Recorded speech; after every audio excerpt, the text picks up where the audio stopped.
Hello and welcome to Wake and Jake. It is July 28th. We are sneaking up on the trade deadline. We've had a few trades go down. We will review that. Jeff Passan has reported a couple things this baseball morning. One, Bryce Harper swearing in the commissioner's face. We'll talk about that. Also, a little more gambling in Cleveland. Emmanuel Clase, who is kind of a popular trade deadline candidate, is suspended for some more gambling. So we'll dive into all of that. We'll got you with the giggle beebs early. Foolish baseball friend, might see him later this week. Quote tweeted the Clase thing, the Passan tweet about Clase. PED and gambling suspension, pick a struggle. I'm fake mad at Bailey. I wanted today to be our mock trade episode. Passan. Right? The Yankees have traded Carlos Carrasco to the Braves for a player to be named later. Or cash. Okay. Nope. Have fun, cookies. Have fun, Bailey. That's Bailey's punishment. Wow. Bailey was supposed to be here today. Was hoping to do our mock trade episode. Past couple years, Bailey brings a couple trades to the table. I react as the opposing GM, analyze, and then make a decision. Bailey had to finish a video today, so he's doing that. I think we're going to record tomorrow. Maybe we'll just post tomorrow. Maybe it's a 3-ep week. Who knows? We'll see where it's at. I'm down to just throw it out there when it's ready. Holy smokes. So within all of that, I guess let's hop around the hot topics of baseball, including the actual baseball itself, because it's insane where Toronto is at, if you haven't noticed. Boston Red Sox and the Yankees are a game apart. Scary. Let's get into and the trades we haven't gone through yet. Like, you should get a little Ryan McMahon over here if you're a Wake and Jake person. Let's go through the Passan checklist to start. The first one we got, Bryce Harper cussed out Manfred in meeting. Nose to nose, we were told. As always, I encourage you to go read the article on your own. But reportedly, Harper told Manfred, get the F out of here, as Rob Manfred was going around to all 30 teams talking about kind of the upcoming meetings. And if you follow baseball very closely, which if you're in our web and you're listening to Wake and Jake, there's a chance you're not. Either way, we thank you for subscribing and we appreciate you. The lockout noise is louder than, I was going to say louder than ever. We do this every time, and every time there's a lockout coming, and sometimes that's true. We saw that in 2021. Although we didn't miss any games. So yeah. Got it done just in time to not miss games. Yeah, and that's how Major League Baseball does deals. The other taste of a lockout we got was COVID, where MLB pushes it as long as they possibly can. As a company that has worked with MLB, it's part of their negotiating tactics, and it's part of negotiating tactics, right? Like, it's why we have a trade deadline. Like, teams that are trading Eugenio Suarez or whoever it is, if you go up to that final wire and the Mariners really want Eugenio Suarez and the Reds really want Eugenio Suarez, and when that deadline hits and you say, hey, it's either going to you guys Seattle or you guys Cincy, but we're taking final offers right now. You guys are both close. Maybe that prospect gets upgraded. Maybe another player gets thrown in. Maybe some cash gets involved. Like, final and best offer can change when it comes against the deadline. So it's always interesting because you're going to hear this every time. Like, I don't think we will ever hear a bargaining agreement coming up and they're just going to be like, yeah, things are awesome. We're just going to roll it. We might actually, let's sign today. Like, I think the players and MLB are so far off from each other that will never happen. And they literally won't have a formal meeting about it until after the 2026 season ends. Between that and the actual day in December that it officially ends, they won't talk. Yeah, I mean they're constantly. I mean, Manfred's doing these meetings now, and they are very much getting the word out there that they want a salary cap. Supposedly, Uncle Rob never said the word salary cap, but they have very much been alluding to it, and the media has been alluding to it, and owners have been alluding to it. And at first, I'll be honest, because if you go read Brother Jeff's article, it goes on, it says Harper stood up in his face. He said they're not scared to lose 162 games. If you want to speak about that, you can get the F out of our clubhouse. Manfred apparently chimes back and says, I'm not going to get the F out. Baseball's got some good drama. We'll end the episode with a little Cincinnati-San Diego for some of you that care and don't. Castellanos apparently steps in, and I will say this, reading through the article, I'm sure it was a heated exchange, but they said like Harper and Manfred shook hands at the end, and like I think we're okay. I mean, we'll find out more. I know when Trevor Plouffe, former Major League third baseman, heard about this, his initial reaction was like, oh shit. Like things are getting ugly and things are getting loud, especially as we head towards these CBA negotiations. But like I said, I think that's going to happen every time. Just they are very much pushing the cap analogy, but this goes back to the 90s. Like, and that's what Passan says in the article. In 94, when they canceled the World Series, they were looking for a capped system. And I'll be honest, when we initially met up with Trev, and we were coming up on some labor negotiations, I just had a question of like, all right, you don't want a salary cap. I get it. But like Trevor normally doesn't speak like this. Trevor's, a man of a million simulations. He was like, the players will never accept a salary cap. And I was like, all right. Never's a big word for me. So I then started jumping on the other side of the table, and I was like, well, what's it going to take, Because the big thing, and it gets mentioned in this article with Castellanos, and they said a lot of teams at the end are mentioning the teams that don't spend. The Dodgers have a payroll of $400 million. The Marlins have a payroll of $86 million this year. So for me, because one of Trevor's things is they want to make sure that players always get paid the most money they could get paid. And I'm like, okay, that makes sense. But also, what if you guys could get paid more money? Like, that's just how my brain works. Like, okay, I get it. No salary cap, whatever. Why is that? And it's so players can get paid more money. It's the only uncapped sports league. Okay. What if we could get a salary floor in and everyone gets paid more? Like the way the numbers work out, everyone gets paid more. Like if that's the goal, what if there's a different way to get there? And the owners say they won't do uncapped without the floor, which wasn't exactly what I was laying out for you right there. If they did, I think that would be the best thing for the sport, but that's not how the world works. Because there should be a salary floor. What are we doing? Mm-hmm.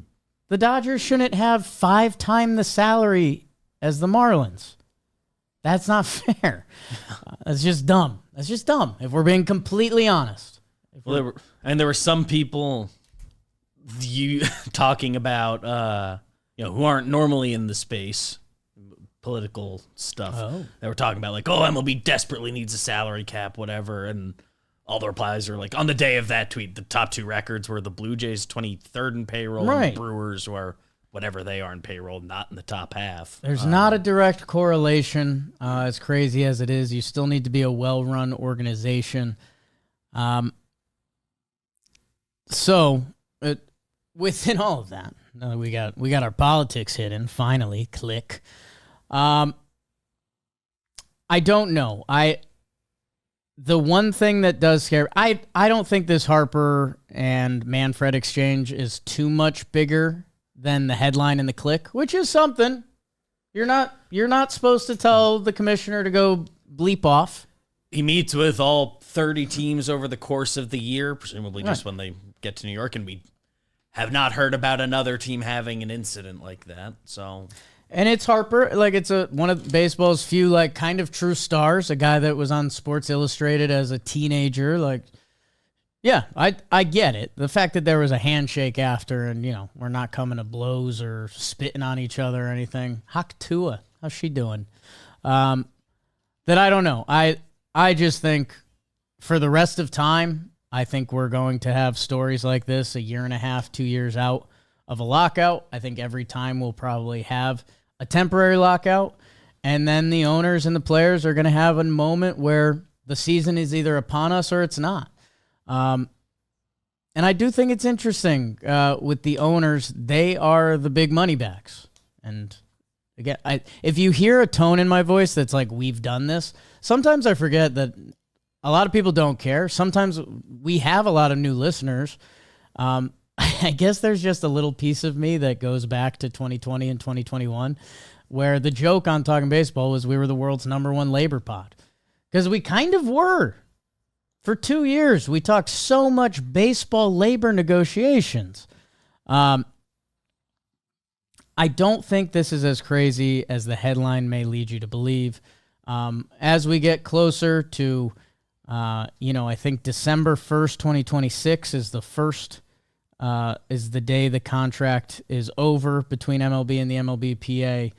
Like, do I think we probably blow past that again? Yeah. I think we'll have a free agency beforehand where guys want to ensure they get money.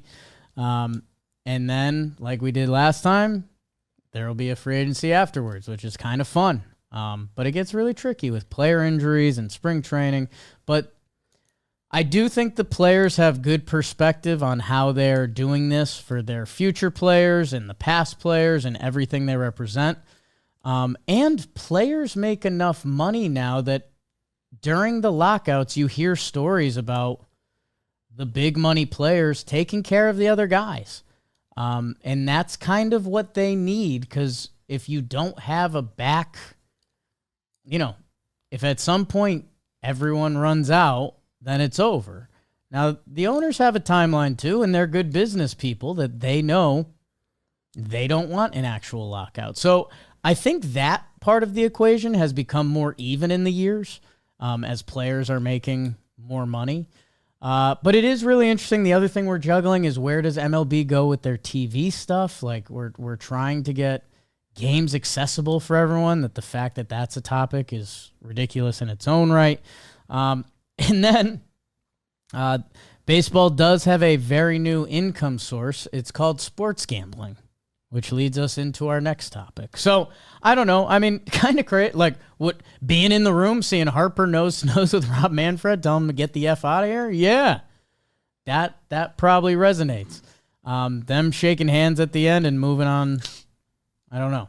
What do you got? Just in the article, don't know how in the weeds you've been able to get in there. I know you're talking baseball and all that when it came out, but just the visual of all of it is very funny, between Harper just kind of what sounds like Harper just getting up at some point during the meeting to do it. Nick Castellanos, of all people, not who I'd have casted as the attempted peacemaker. Right. And just picturing him being like, I have a question, because he says that's what he was trying to do. He's like, I got more questions. Hey, before you guys fight, let me ask the real stuff. They said Harper was just sitting and holding a bat before he spoke. Like, very AC Slater. It all like feels out of some sort of script. Feels like it could have been scripted by both sides. Like, Manfred kind of comes out of this looking cool. Castellanos and Harper end up looking cool. Anyways, that's what's coming over the next year and a half. For a lot of you, it doesn't matter. You just want to watch. You don't care how ice cream gets made with rock salt. You just want the ice cream. That for a lot of you, this won't be an issue until December of next year. So we will circle up on that. The next passing bomb that dropped was Emmanuel Clase, who was rumored to be kind of one of the sleeper picks of this trade deadline. He was taken in our trade draft with Chris Rose, because Emmanuel Clase has been one of the best relievers in baseball. He kind of had a historic regular season last year.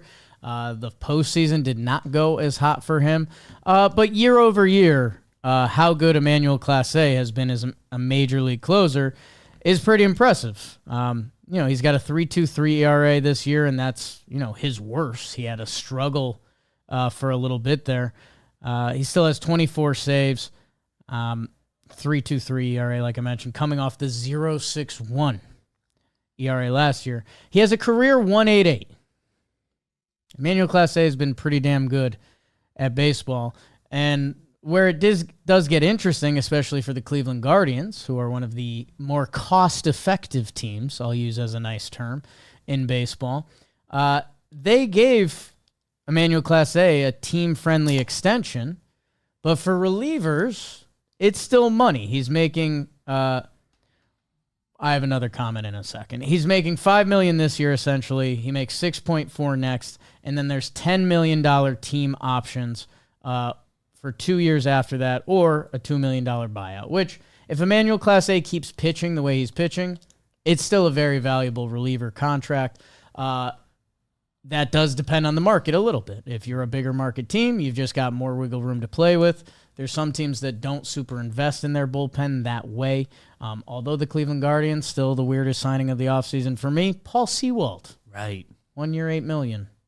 Yeah. I still don't know what that was. Like, I guess what they're paying him is short of what I'm about to say, but like, as team-friendly as the Class A contract is with how productive he's been, it's like, I was going to say it's more than they would ever otherwise pay kind of any reliever if they got to that point in the arb. That's when they flip them. But yeah, the Sewald signing last year does change that a little bit. I guess a 1 year deal. $10 million mutual option for next year for Paul.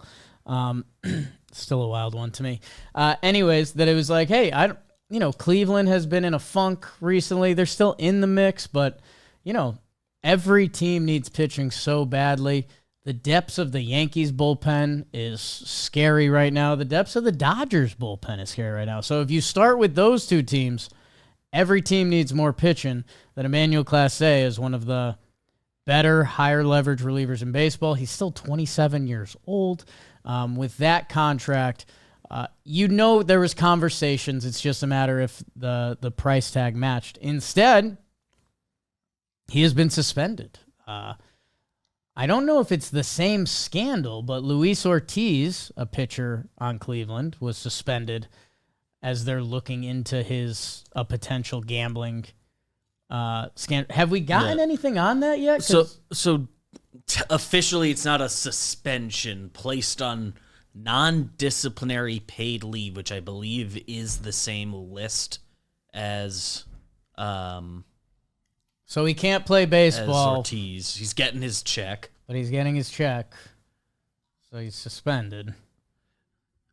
There's a lot of words. And then I think the Guardians had some statement being like, we've been assured no other players besides these two are going to be. So that's fantastic. Good for the Guards. But for Luis Ortiz, if I remember correctly, weren't they looking into him throwing balls to start off innings? Yes, which is... Actually, our friend Foolish Bailey just posted a thread that you might want to check out. I can pull up. Not that they've said that is what they are looking at Class A for, but his first pitch, like non-competitive rate is like way higher than any other count. They haven't said that's what they're looking at, like they explicitly said with Ortiz, right. But he went looking for those numbers because that is exactly what they got Ortiz for. I wonder.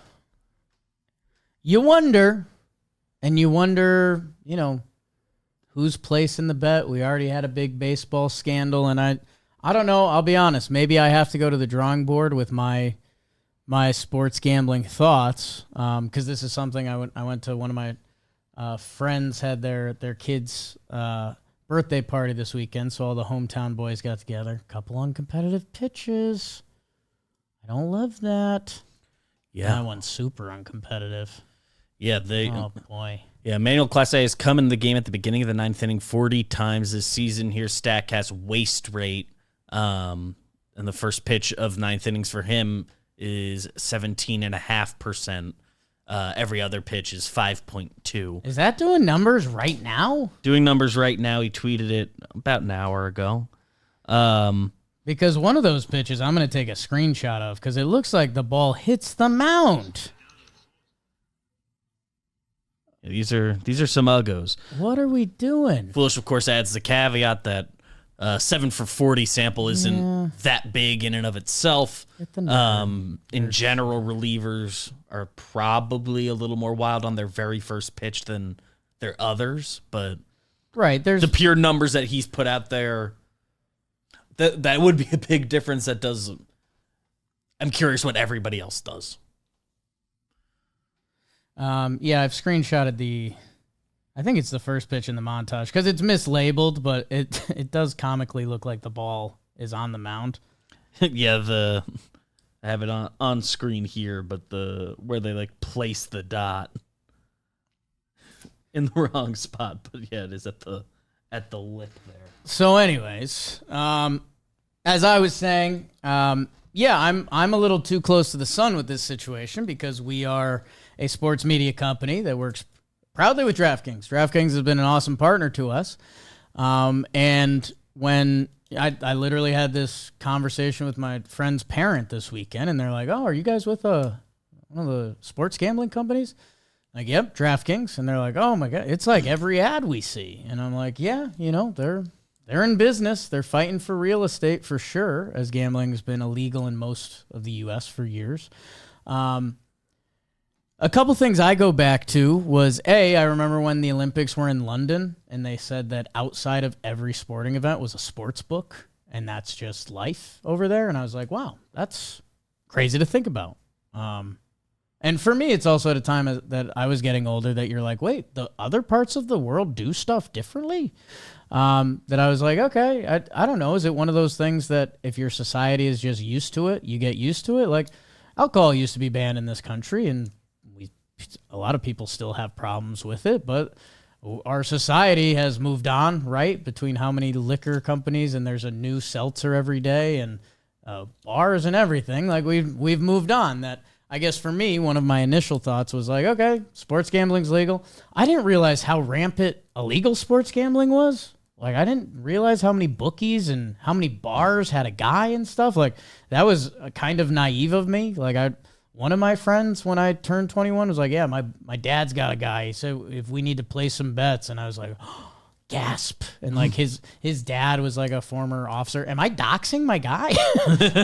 But it was almost like, oh yeah, well, his dad was in law enforcement, so he knows a guy. Like, I don't know, but just everybody had a guy. Once you start hearing stories, it's like, oh shit. I'm like almost...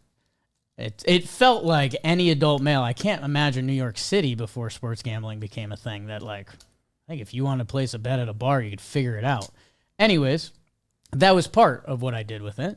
The other part, as me and Jimmy O'Brien, you guys might know him as Jomboy, we're figuring a lot of this stuff out on the fly, was, okay, so this is legal.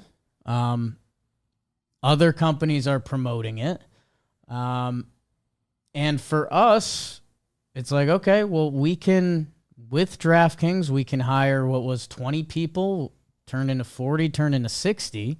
So, like, okay, if we promote this, which is something that, like, I use casually, is it different than alcohol? Like, if Corona reached out to us, we would gladly promote them, and we have. And they've been a nice partner to us. That it's where do you draw your moral line, and it's not always with the government. We do have companies we've turned away because their brand doesn't seem to fit us. But sports gambling, and yeah, there's the caution at the end, and you could say that with booze, or you could say that with whatever it is. For us, I don't want to say no-brainer, because this whole exercise is that we had showing that it was a brainer. We wanted to think through it and not just say, oh, potential money? Like what? No, it was becoming legal in this country. We'd been to casinos before. Sports gambling is legal in other parts of the world. That's how we did it with Logic. But as I say, maybe I need to rethink about it. Like, June Lee put out a Twitter thread saying, we need to not mock this, like, and say the normal tweets of like, dude, you're a pro player. How could you do this? When we're talking about something that has an addiction side to it.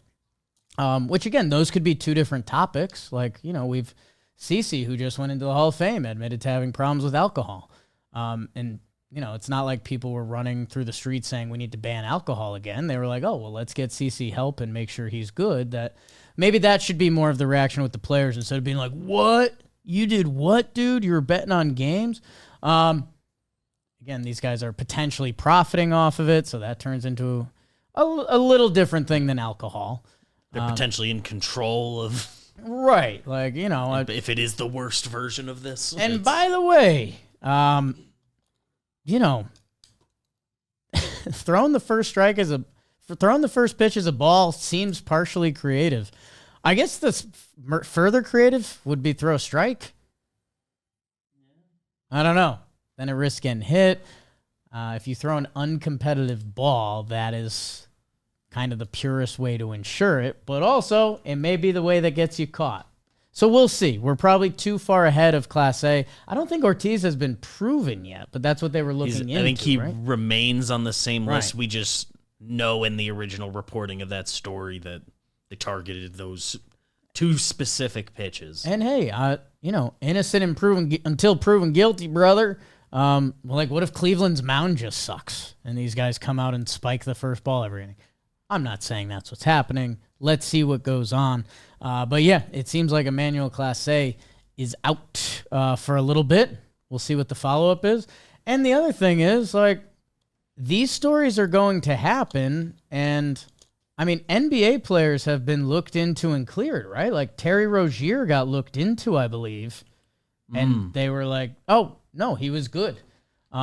Which the reason I know that is I think they talked about it on one of the podcasts I listened to. I also think there was some good internet memes where they were like, oh, they looked into Terry Rozier point shedding, but it just turns out he stinks. And I was like, well, that's partially funny, if we're being honest. People are going to be looking into this stuff, and hopefully not everyone comes back guilty, but that's kind of the deal when you're gambling and real money is involved and livelihoods and things like that. So, interested to see the next step. Do I think sports gambling is ruining sports? Not yet. Let's see what happens next. Baseball and sports betting, not the best history. It was cool to hear. I listened to, I think it was Dan Patrick on Pardon My Take, and he was talking about they knew Pete Rose was gambling. He said his bookie worked with Pete Rose before it came out. He said he was doing like a game with Bob Costas, and Pete Rose came out and was like, who do you guys like today? I was like, ew. So, hey, I guess if you're on either side of the fence on sports gambling or this situation or whatever, let's see the next steps before we jump to some final conclusions. But it is kind of funny how, that is the current influx of money to the sports leagues, having official sponsors and things of that nature. It allows us to hire more people and let them pursue different careers. So maybe I do have too much of a bias scope on it. But also, I don't know, the world used to run on it was okay for you to have one opinion and it doesn't have to be the same as the flock because you have a different situation. So if this is our situation, again, I'm very much the minority on it. I want to see more on it. But yeah, two mini passing bombs when we were all expecting trade deadline stuff. We do get the Cookies Carrasco trade. So of course. When I saw all caps breaking Jeff Pass and Emmanuel Clase, I was... Everyone assumed trade. I was excited. Everyone assumed trade. And speaking of trades, there have been a couple that we need to catch up on. I would say the biggest trade is McMahon. Did we do Naylor on here? Naylor, we didn't do it. It was Thursday night, right? Okay. Okay, so there have been some trades, people.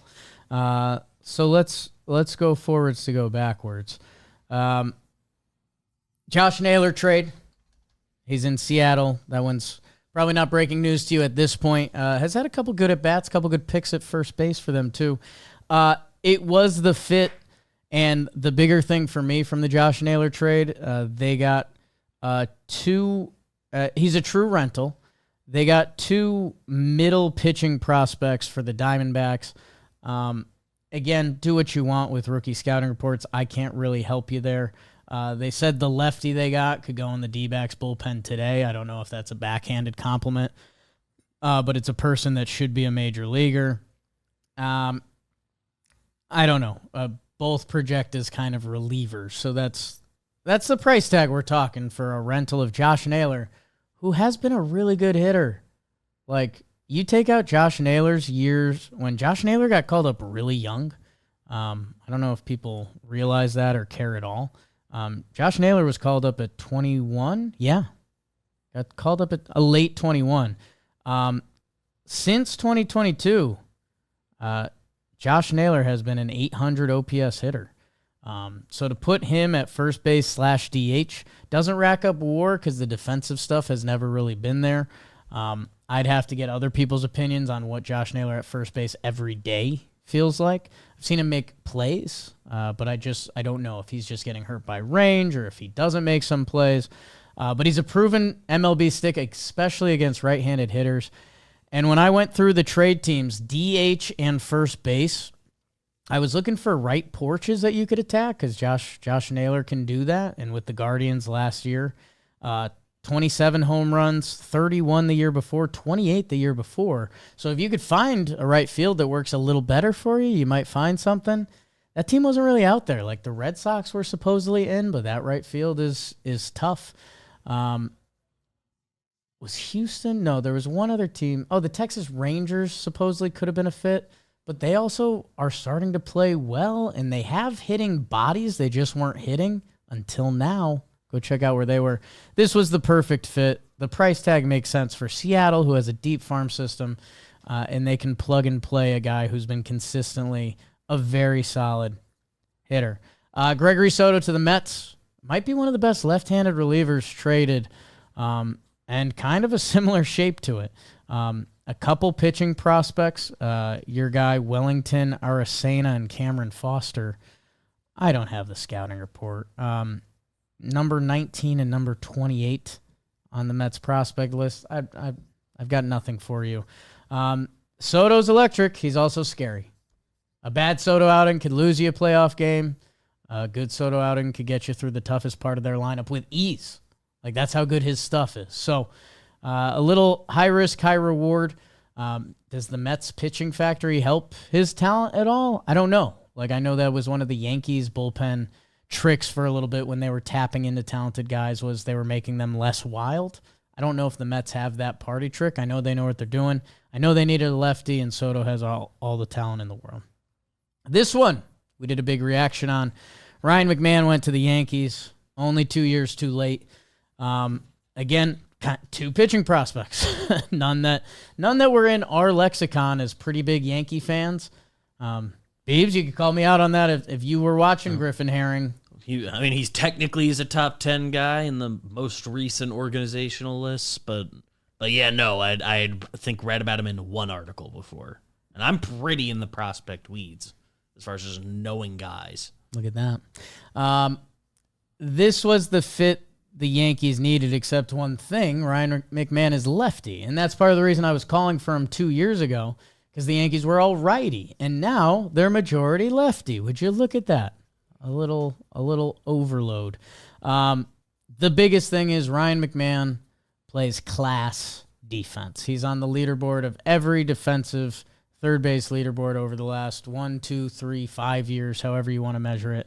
And it was on display this weekend, and it helped win them a game along with a 2 RBI double in the only inning the Yankees scored that they won a one-run game. The future with Ryan McMahon is interesting because he's on the books for 2 more years after that. So we've had a small sample size. He gets paid $16 million a year, which for a league average third baseman, you're in the realm. Yeah. His defense is going to be plus, so I guess that's what I'm saying. If his offense is around league average.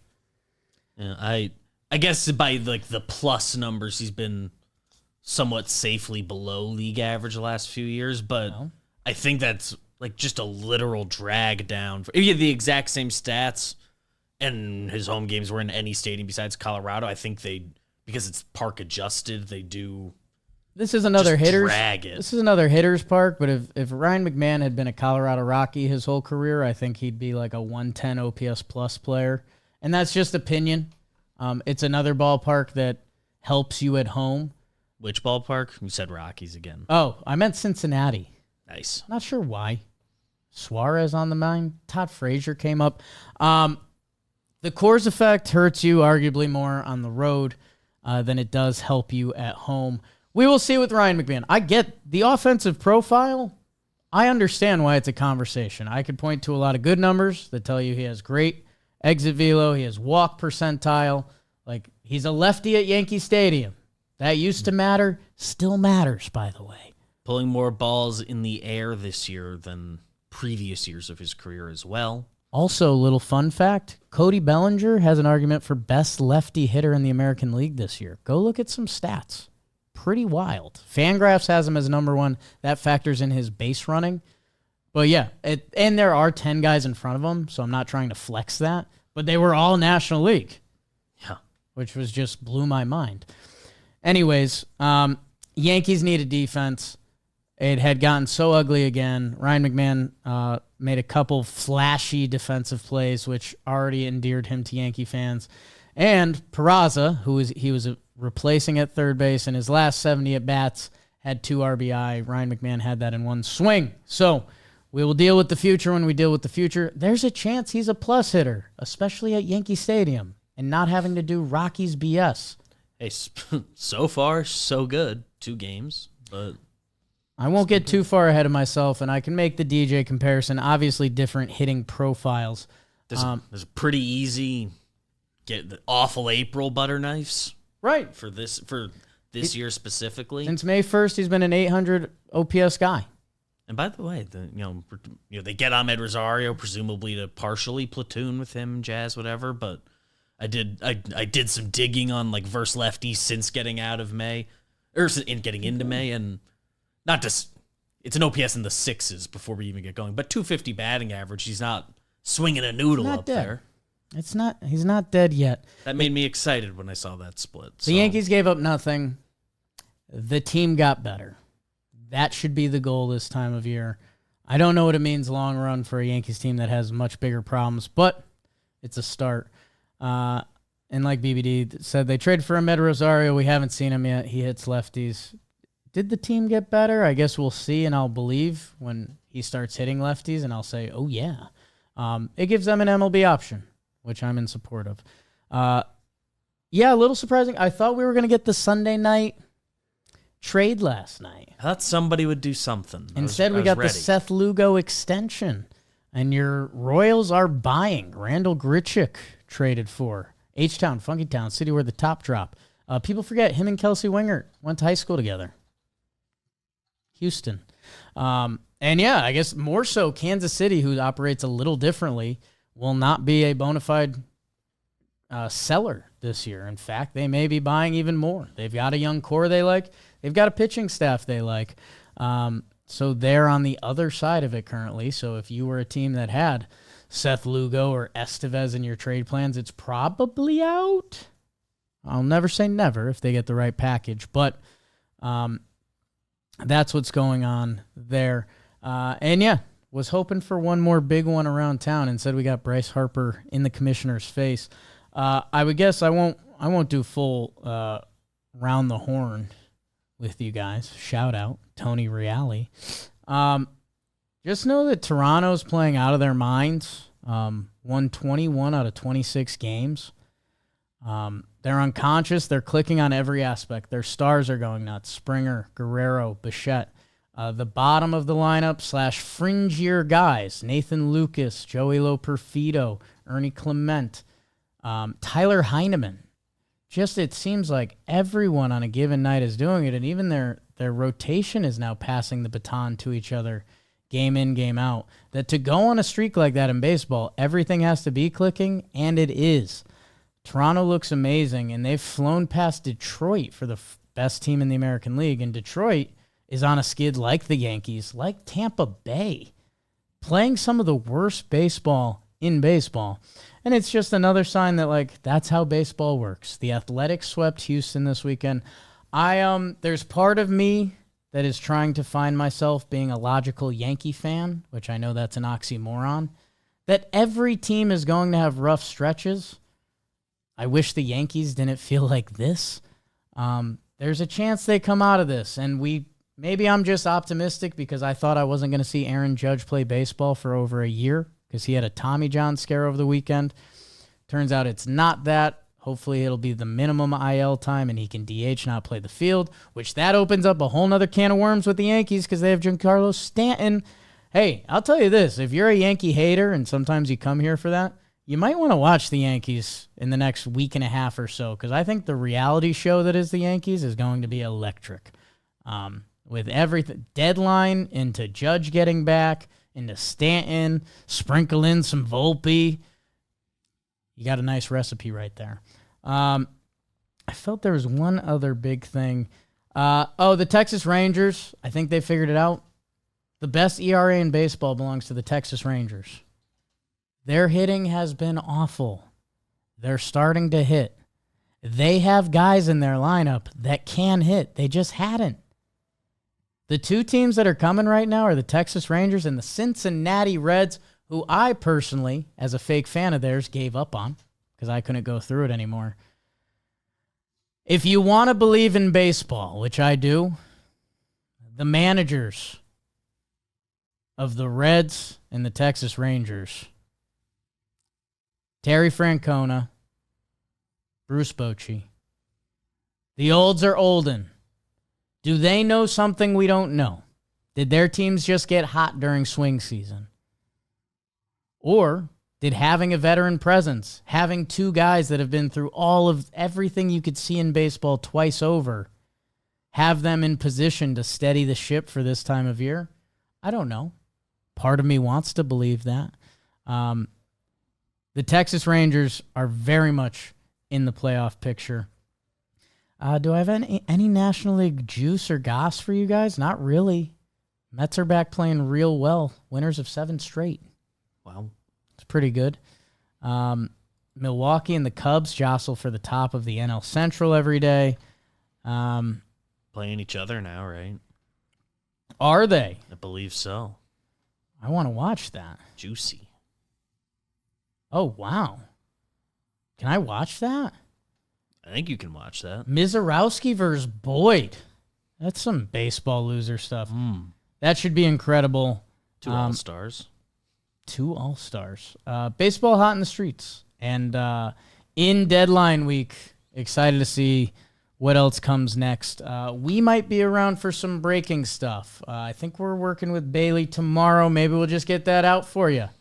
And we'll just rip. Because if we're doing fake trades, I don't want to get usurped by real trades. You know what I'm saying? I don't like saying that word. Might as well get not that it's an official prediction episode, but in a way, might as well get them out there. And it's just what people likey. So you guys better promise you watch it, even if we post it on a different day than you're used to. Gotta watch both. Them's the rules. I think that's it, people. We're slightly on edge because of the trade deadline, the Heat, and the Yankees in general. Jimmy's at the Jersey Shore right now. Sounds nice. Maybe I'll go.